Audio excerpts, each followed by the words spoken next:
Hi అండి, అందరికీ నమస్తే. నేను నా రాక్షసుడు పార్ట్ 28. నేను వాడిని తప్పుదోవ పట్టించడం లేదు. ఎందుకు ప్రపోజ్ చేయలేదు అని అడుగుతున్నా. వీడు కానీ మిహిరాకి ప్రపోజ్ చేస్తూ ఉంటే వీడి లవ్ యాక్సెప్ట్ చేసి ఉంటుంది కదా అంటున్నా. నేను అన్నది తప్ప అంటాడు. అవునరా, తప్పే. నువ్వు అన్నట్టు నేను ప్రపోజ్ చేసి ఉండొచ్చు, కానీ తన మనసులో రణవ్ ఉన్నాడు. రణవ్ మనసులో మిహిరా లేకుండా నేను ప్రపోజ్ చేసి ఉంటే ఈ రోజు కాకపోయినా రేపైనా నన్ను నా ప్రేమని అర్థం చేసుకుంటుంది అనుకున్నా. కానీ రణవ్ మనసులో కూడా మిహిరా ఉంది. వాళ్ళకి ఒకరి మధ్యలో ఒకరికి ప్రేమ ఉంది అని తెలిసాక నేను వాళ్ళ మధ్యలోకి వెళ్ళటం కరెక్ట్ కాదు. అలా అని వాళ్ళ మధ్యలోకి వెళ్లకుండా తప్పుకుంటావా? తప్పుకుంటా. ప్రేమించడం అంటే అర్థం ప్రేమనివ్వటం.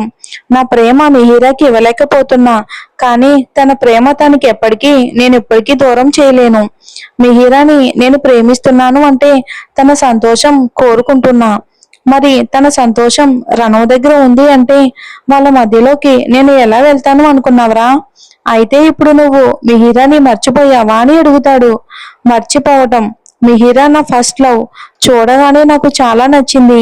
ఒకవేళ అదే లవ్ అనుకున్నానేమో తెలియదు, కానీ మిహిరాని నేను మర్చిపోవటం అనేది ఎప్పటికీ జరగదు. ఫస్ట్ లవ్ కదా. ఆ ఫస్ట్ లో ఆ ఫీలింగ్ ఎప్పటికీ మర్చిపోవటం జరగదు. అలాగే నా ప్రేమను కూడా నేను త్వరగా మర్చిపోలేను, కానీ మర్చిపోవటానికి మాత్రం ప్రయత్నిస్తాను అని బాధతో వచ్చే తన కన్నీళ్లను ఆపుకుంటూ ఉంటాడు. వినయ్ ఎంత ప్రయత్నించినా తన కళ్ళల్లో నీళ్లు తన ఫ్రెండ్స్ కైతే కంట పడకుండా పోవు. రే వినయ్, మా దగ్గర నీ బాధ దాచుకోవాల్సిన పని లేదురా. ఫ్రెండ్స్ అంటే కష్ట సుఖాలలో తోడుగా ఉండేవాళ్ళు, కానీ మధ్యలో వదిలేసి వెళ్ళేవాళ్ళం కాదు. మనమంతా ఫ్రెండ్స్ రా, ఒకటే రా అని చెప్పగానే అందరినీ కలిపి గ్రూప్ హగ్ చేసుకుంటాడు వినయ్. నాకు దూరం అయింది లవ్ మాత్రమేరా, అంతకన్నా గొప్పదైనా మీ ఫ్రెండ్షిప్ నాకు దక్కింది. మీ స్నేహంలో దేన్నైనా సరే నేను మర్చిపోగలను, దేన్నైనా ఎదుర్కోగలను అని అనిపిస్తూ ఉందిరా. థ్యాంక్ యూ రా, మీరందరూ ఫ్రెండ్స్ గా నా లైఫ్ లోకి వచ్చినందుకు అని హ్యాపీగా చెప్తాడు వినయ్. వినయ్ వీలైతే ఎంతో తొందరగా మిహిరాని మర్చిపోతే అంత మేలు అనుకుంటారు ఫ్రెండ్స్ అందరూ కూడా. ఇక మిహిరా చాలా హ్యాపీగా ఇంటికి వస్తుంది. అప్పటికే హాస్పిటల్ నుంచి శ్రద్ధ కూడా ఇంటికి వచ్చేసి ఉంటుంది. మిహిరా ఇంటికి రావడంతోనే అక్క అంటూ శ్రద్ధాని పట్టుకుని గిరగిరా తిప్పుతుంది. మిహి, ఏం చేస్తున్నావే? నా కళ్ళు తిరుగుతున్నాయిరా, నన్ను తిప్పడం ఆపు అంటుంది. దాంతో శ్రద్ధని తిప్పడం ఆపి హక్ చేసుకుంటుంది.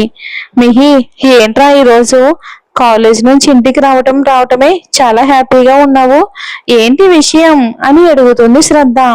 ఈ రోజు నాకు చాలా అంటే చాలా హ్యాపీగా ఉందక్క అని చెప్తుంది. అది నీ ముఖంలో కనిపిస్తున్న వెలుగు చూస్తేనే తెలుస్తూ ఉంది, కానీ ఆ సంతోషానికి కారణం ఏంటి అని అడుగుతున్నా. అదేంటంటే అని ఆగిపోయి, నీకు ఇప్పుడు కాదక్క, తర్వాత చెప్తాను అంటుంది. తర్వాత ఎప్పుడు? ఇప్పుడు చెప్పొచ్చు కదా, నీ హ్యాపీనెస్ కారణం ఏంటో చెప్పొచ్చు కదా. అక్క, నేను చెప్పాను కదా తర్వాత చెప్తాను అని. ఇప్పుడు నేను వెళ్ళి ఫ్రెష్ అయ్యి వస్తాను అని సంతోషంలో శ్రద్ధ బుగ్గ మీద ముద్దు పెట్టి నవ్వుకుంటూ తన గదిలోకి వెళ్తుంది మిహి. ఈ రోజు మిహి చాలా సంతోషంగా ఉంది.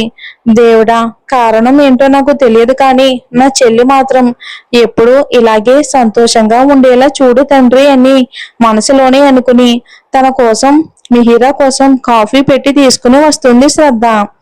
రణవ్ కూడా చాలా హ్యాపీగా ఇంటికి వస్తాడు. అప్పటికే ప్రణీత్ ద్వారా ముందుగా విషయం తెలుసుకుని ఉంటుంది బామ్మ. రణవ్ హ్యాపీగా ఇంటికి రావటం చూసి, రా కన్నయ్య రా, నీ కోసమే చూస్తూ ఉన్నానని మనసులో అనుకుంటుంది బామ్మ. మమ్మీ అని అంటూ ఆనందంతో అంబిక చెయ్యి పట్టుకుని తిప్పుతూ డాన్స్ వేస్తూ ఉంటాడు. అది చూసిన బామ్మ, అబ్బో మంచి హుషారు మీద ఉన్నాడు బాబు అని అనుకుంటుంది. చిన్న ఏంట్రా ఇది, నాతో డాన్స్ చేయటం ఆ పాపు, కళ్ళు తిరుగుతున్నాయిరా, నానమ్మ ఇక్కడే ఉంది అని కళ్ళతోనే సైగ చేసి చూపిస్తుంది. బామని చూడగానే డాన్స్ చేయటం ఆపుతాడు రణవ్. ఏమైంది నాన్న, ఈ రోజు నువ్వు చాలా సంతోషంగా ఉన్నావు, ఏం జరిగింది అని అడుగుతుంది అంబిక. మమ్మీ అది అని చెప్పబోయి ఆగి తర్వాత చెప్తానులే మమ్మీ అని చెప్పి తన గదిలోకి వెళ్తూ తనున్న సంతోషంతో బామ్మ బుగ్గ మీద ముద్దు పెట్టి లవ్ యూ డార్లింగ్ అని చెప్తాడు. ఓరి బడవా, నాకు ముద్దు పెడతావా అని చిన్నగా వీపు మీద ఒక దెబ్బ వేస్తుంది. చిన్న ముద్దు ఇస్తే నీకేం ప్రాబ్లం వచ్చింది డార్లింగ్ అని బామ్మ బుగ్గలు పట్టుకుని లాగుతాడు. ఒరేయ్, నా బుగ్గలు నొప్పిరా నాయనా, వదులు అని అనగానే వదిలేస్తాడు. అప్పటి నుండి చూస్తూ ఉన్నాను. ఏంటో అయ్యగారు భూమి మీదే నిలబడతలేదు. వేషాలన్నీ ఆపి ఫ్రెష్ అయి రాపో అని గదుముతుంది బామ్మ రణవ్ని. రణవ్ ఇక తన గదిలోకి వెళ్ళాక మంచి స్పీడ్ మీద ఇంటికి వచ్చాడు. ఆ పిల్లకి ఇవ్వాల్సిన ముద్దులు, చేయాల్సిన డాన్సులు మా దగ్గరే చేస్తున్నాడు అని తనలో తానే మాట్లాడుకుంటూ ఉంటుంది. అత్తయ్య, ఏ అమ్మా, ఏమైంది? అత్తయ్య, ఏంటి మీలో మీరే మాట్లాడుకుంటూ ఉన్నారు అని అడుగుతుంది అంబిక. ఏమీ లేదులే కానీ నువ్వు వెళ్ళి వంట పని చూడు అని చెప్పి పైకి వెళ్తుంది బామ్మ. రణు ఫ్రెష్ అయ్యి రాగానే మిహిరాకి మెసేజ్ చేస్తాడు. ఎక్కడికి పోయింది ఇది, ఆన్లైన్ లో లేదు అని కాల్ చేస్తూ ఉంటాడు. కన్నయ్య, మనం ఫ్రీగా ఉన్నాం కదా అని అవతల వాళ్ళు కూడా ఫ్రీగా ఉంటారు అని అనుకోకలే కన్నయ్య. అందులో అమ్మాయి కదా, తనకి ఏమైనా పనులుంటాయి, నెమ్మదిగా ఫోన్ చేస్తుందిలే అంటుంది బామ్మ. రణవ్ మిహిరాకి ఫోన్ చేయడం ఆపి, బామ్మ నువ్వెప్పుడొచ్చావు అని అడుగుతాడు. నా గురించి పక్కన పెట్టు కన్నయ్య, కానీ ఇంతకీ నీ కథ చెప్పు, చాలా హుషారుగా ఇంటికి వచ్చావు, ఏంటి కదా అని నవ్వుతూ అడుగుతుంది బామ్మ. బామ్మ, నువ్వు స్మార్ట్ బామ్మవి, నీకు ఈ పాటికే అప్డేట్స్ వచ్చేసి ఉంటాయి కదా. అప్డేట్ అయితే వచ్చిందిలే నాన్న, కానీ అది నిజమో కాదో కన్ఫర్మ్ చేయాల్సింది నువ్వే కదా, చెప్పు అని అంటుంది. నీకు కాకపోతే మరెవరికి చెప్తాను డార్లింగ్, మిహిరా నాకు ప్రపోజ్ చేసింది, నేను తన లవ్ యాక్సెప్ట్ చేశాను. నీకు ఆ అమ్మాయి అంటే ఇష్టమేనా కన్నయ్య? ఇష్టం బామ్మ, చాలా ఇష్టం. నిజంగానే లవ్ చేస్తూ ఉన్నావా? నేను తనని మనస్ఫూర్తిగా ప్రేమిస్తున్నాను బామ్మ. నీకెందుకు బామ్మ ఆ డౌట్ వచ్చింది నా మీద? మరి నువ్వు చెప్పింది అలాగే ఉంది కాబట్టి. ఆ అమ్మాయి నీకు ప్రపోజ్ చేసిందంట, నువ్వే ఓకే చెప్పావంట, మొక్కుబడిగా చెప్పినట్టు ఉంది నీ మాట. మరి ఎలా చెప్పాలి బామ్మ? నాకు తనంటే ఇష్టం, ప్రేమ, తనని చూడగానే నాకు నచ్చింది, కానీ తన మనసులో ఏముందో తెలియకుండా నా మనసులో మాట బయటికి చెప్పలేకపోయాను. కానీ తనంతట తానే నాకు ప్రపోజ్ చేసి తన మనసులో మాట చెప్పింది. తన మనసులో మాట తెలియడంతో నా మనసులో ఉన్న ప్రేమ తనకి చెప్పాను. ఇలా చెప్పావు, కాస్త బాగుంది. ఇంతకీ ఆ అమ్మాయిలో నీకేం నచ్చింది మనవడా అని అడుగుతుంది బామ్మ. తనని మొదటిసారి మా కాలేజీలో చూసినప్పుడు తనలో సంథింగ్ ఏదో ఉంది అనిపించింది. తనని చూశాక మరి దేని మీద కూడా దృష్టి పెట్టలేకపోయాను, తన్నే చూస్తూ ఉండాలి అనిపించింది. అలా ఒక అమ్మాయిని చూస్తూ ఉండిపోవటం ఫస్ట్ టైం బామ్మ. చూసిన కొద్ది క్షణంలోనే తను నాది అన్న ఫీలింగ్ కలిగింది. తనలో నాకు బాగా నచ్చింది తన ధైర్యం. లోపల ఎంత భయపడుతూ ఉన్నా పైకి మాత్రం చాలా ధైర్యంగా ఉంటుంది. ఎంత ధైర్యం అంటే నా గురించి తెలుసుకుని భయపడిందే కానీ నాకే వచ్చి అందరిలో ధైర్యంగా ప్రపోజ్ చేసింది. తనకి నేను ఇంప్రెస్ అయిన విషయం అదే బామ్మ. తర్వాత తనది కాస్త చిన్నపిల్లల మైండ్ సెట్. తనకి ఏం చెయ్యాలి అనిపిస్తే అదే చేస్తూ ఉంటుంది, ఏమీ ఆలోచించదు. నన్ను నా కోపాన్ని భరించే అమ్మాయి నా జీవితంలోకి రావాలి అనుకున్నా, అది తనే బామ్మ. నన్ను నా కోపాన్ని మిహిరా భరిస్తుంది. మరో విషయం చెప్పనా బామ్మ, నాకు తనతో ఉంటే అస్సలు కోపం రాదు. పైగా తన మీద కోపం చూపిస్తాను కానీ తన మాటలకి లోపలే నవ్వుకుంటూ ఎంజాయ్ చేస్తూ ఉంటాను అని లైబ్రరీలో వాళ్ళ మధ్య జరిగిన గొడవ గుర్తు చేసుకుంటూ ఉంటాడు రణవ్. ఓ, నీ కోపం తగ్గించే మందు ఆ దేవుడు ఎక్కడా పెట్టాడా అనుకున్నా, కానీ ఆ మందు ఆ అమ్మాయి అని ఇప్పుడే తెలిసింది నాకు. ఇందుకీ నా మనవరాలు ఎలా ఉంటుందో చూపించు కన్నయ్య అని అడుగుతుంది. మనవరాలా? బామ్మ, నువ్వు ఫిక్స్ అయిపోయావా తనే మన ఇంటి కోడలు అని? ఇప్పుడు కాదు, నువ్వు ఎప్పుడైతే ఆ అమ్మాయి గురించి నాకు చెప్పావో అప్పుడే ఫిక్స్ అయిపోయా. తనే నా ఇంటికి వచ్చే చిన్న కోడలు, మా కన్నయ్య భార్య అని. ఇంతకీ నా మనవరాలు ఎలా ఉంటుందో చూపించు కన్నయ్య. నిన్ను ప్రేమలో పడేసిన ఆ అమ్మాయిని చూడాలని ఉంది అని అంటుంది బామ్మ. ఇప్పుడు కాదు బామ్మ, కొద్ది రోజులు ఆగు. ఫోటోలో కాదు, డైరెక్ట్ గా నీ మనవరాలిని నీ ముందుకు తీసుకొచ్చి నిలబెడతాను. అదే ఎప్పుడు అంటున్నా. ఎప్పుడు అంటే అన్నయ్య పెళ్లి చేయి, పెద్ద మనవరాలితో పాటు చిన్న మనవరాలిని కూడా ఒకసారి చూద్దు అని అంటాడు రణవ్.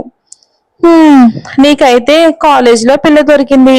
మరి పెద్దోడికి ఏ పిల్ల రాసి పెట్టుందో ఏమో. వాడి జోడి ఎప్పుడు దొరకాలి? నువ్వు ప్రేమించిన పిల్లని నేనెప్పుడు చూడాలి అని దీర్ఘాలు తీస్తూ ఉంటుంది బామ్మ. బామ్మ, నువ్వు ఇంకా అన్నయ్య కోసం అమ్మాయిని చూడలేదు. వెతకకుండానే డేలా పడిపోకు. వెతుకు. అన్నయ్యకి ఎలాంటి అమ్మాయి బాగుంటుందో నువ్వే చూసి చెయ్యి. అన్నయ్యకి ఓకే అంటే త్వరగా పెళ్ళైపోతుంది కదా. నేను ఆ ప్రయత్నంలోనే ఉన్నా.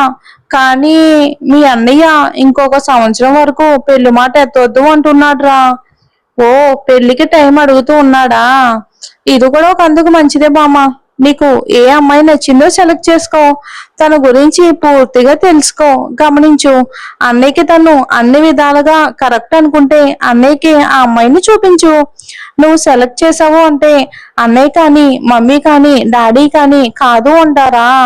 నువ్వు చెప్పింది కూడా బాగానే ఉంది కన్నయ్య. చూద్దాం వాడికి ఏ అమ్మాయి రాసిపెట్టి ఉందో అని వీళ్ళు మాటల్లో ఉండగా రణ ఫోన్ రింగ్ అవుతూ ఉంటుంది. ఎవరు? నా మనవరాల కన్నయ్య అని నవ్వుతూ అడుగుతుంది. బామా, నీకన్నీ తెలిసి అడక్కు. సరే, అర్థమైందిలే, కానీ నువ్వు మాట్లాడుకో, నేను వెళ్తున్నా అని వెళ్ళిపోతుంది బామ్మ. బామ్మ వెళ్ళిపోయాక కాల్ లిఫ్ట్ చేసి బాల్కనీలోకి వెళ్తాడు రణవ్. ఏంటి సార్, బిజీనా?